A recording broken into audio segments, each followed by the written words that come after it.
जितने लोगों ने इनकी मदद की, इनको आगे पहुंचाने के लिए, उन्हीं के सर पर पांव रखकर इन्होंने आगे बढ़ने का इन्होंने काम किया। और मुख्यमंत्री जी का तो धोखा देने का इतिहास ही रहा। जनादेश का अपमान कर रहे हैं मुख्यमंत्री जी निरंतरता में। हम जितने भी युवा हैं, हमको आगे बढ़ने से अगर सबसे ज्यादा अगर कोई रोकता है तो हमारे आज के मौजूदा मुख्यमंत्री नीतीश कुमार जी ही हैं। बिहार में सियासी उथल पुथल के बीच मीडिया का कैमरा नीतीश कुमार पर फोकस बनाए हुए है। लेकिन बिहार की राजनीति में एक और नाम है जो अक्सर चर्चा में रहता है, चिराग पासवान। अभिनेता से नेता बने चिराग पासवान पिछले दिनों तो कई वजहों से खबरों में रहे हैं, जिनमें से एक ये भी है कि नीतीश के एनडीए में वापसी करने से सबसे ज्यादा परेशानी चिराग पासवान को होगी, क्योंकि दोनों के राजनीतिक रिश्ते कुछ ठीक नहीं हैं। खैर, बिहार की मौजूदा राजनीति में दलित वोट बैंक के लिए चिराग पासवान की अलग भूमिका है। राजनीतिक परिवार से आने वाले चिराग बचपन से नेताओं और राजनीति को ही देखते सुनते रहे। फिल्मों से उनका ज्यादा एक्सपोजर नहीं था। बचपन से लेकर कॉलेज की पढ़ाई तक उनका काफी वक्त दिल्ली में ही बीता।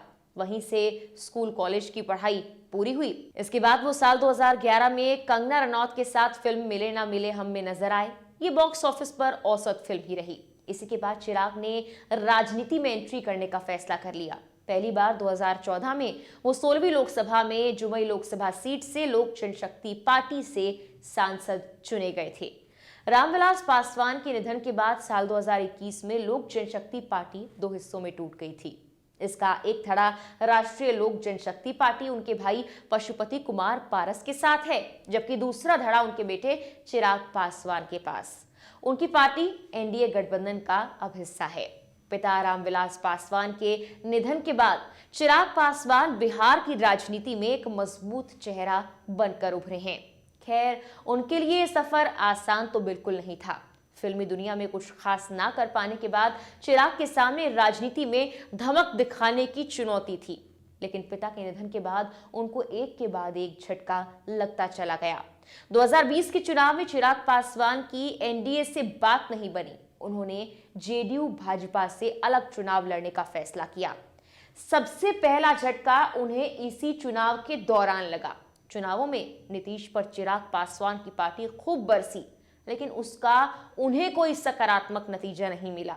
इसके अलावा पार्टी में बगावत की पटकथा भी पहले ही तैयार हो चुकी थी। इस बार झटका उन्हें उनके अपने चाचा ने दिया।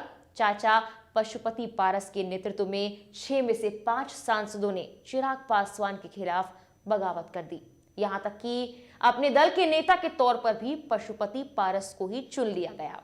उस वक्त चिराग पासवान बहुत अकेले पड़ गए, लेकिन उन्होंने हार नहीं मानी।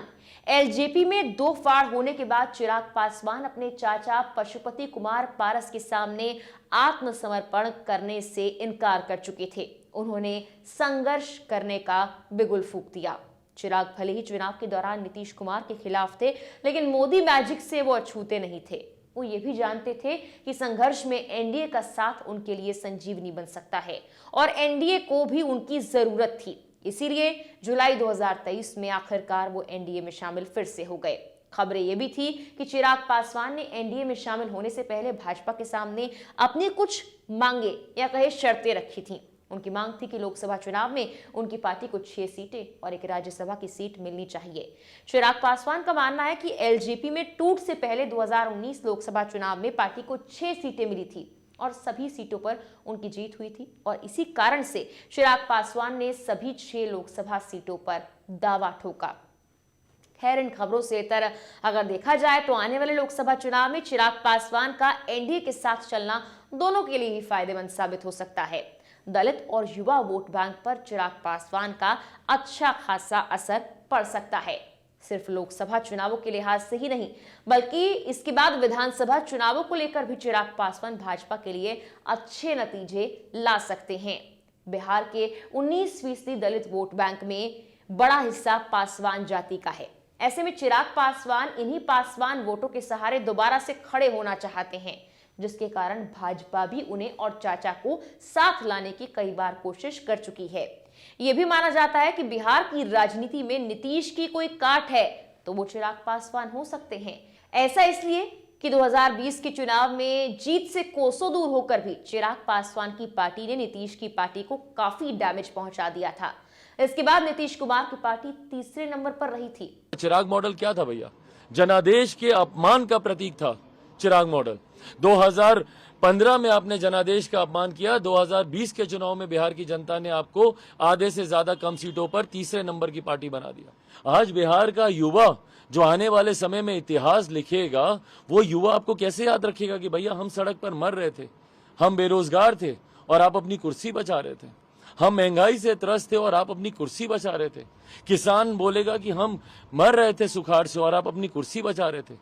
मुख्यमंत्री जी को चिंता होनी चाहिए कि आने वाले समय में जो इतिहास लिखा जाएगा, इतिहास क्या ये यही चाहते हैं कि पलटू राम के नाम से इनको याद किया जाए? अब भले ही कहा जा रहा है कि पासवान नीतीश की रीएंट्री से निराश हैं, लेकिन मोदी शाह से उनकी नजदीकी बरकरार है। बिहार के सियासी घटनाक्रम के बीच भी चिराग शाह और नड्डा के साथ मुलाकातें करते हुए नजर आए। 2014 में लोकसभा चुनाव में चिराग की ही सलाह पर रामविलास पासवान ने एनडीए के साथ गठबंधन किया था। इसके बाद से ही चिराग पासवान हमेशा प्रधानमंत्री नरेंद्र मोदी के साथ रहे हैं। चिराग एनडीए गठबंधन में रहे या फिर नहीं रहे, लेकिन भाजपा का समर्थन वो हर बार करते नजर आए हैं। सियासी पंडित कहते हैं कि भाजपा अब भी चिराग को ही रामविलास का असली उत्तराधिकारी मानती है। इस वजह से हमेशा वो चिराग को तवज्जो भी देती है। आपको बता दें कि चिराग पासवान को जब प्रधानमंत्री नरेंद्र मोदी ने एक बार गले लगाया था तो उसकी तस्वीर खूब वायरल हुई थी और कई सियासी मायने भी निकाले गए थे। 2014 के लोकसभा चुनाव में रामविलास पासवान, उनके बेटे चिराग पासवान एलजेपी के उन 6 सांसदों में शामिल थे जो मोदी लहर के दौरान ही जीते थे। इसीलिए माना जाता है कि बिहार की राजनीति में चिराग पासवान हैं तो स्पेशल। और मुझे प्रधानमंत्री जी की तस्वीर का इस्तेमाल करने की जरूरत ही नहीं है। मैं उनका हनुमान हूँ, मेरे दिल में उनकी तस्वीर बसती है। किसी दिन होगा तो छाती चीर के भी दिखा दूंगा कि मेरे दिल में मेरे प्रधानमंत्री बसते हैं। आप इस पर क्या मानते हैं? हमें कमेंट में अपनी राय जरूर बताएं। फिलहाल के लिए इस वीडियो में इतना ही।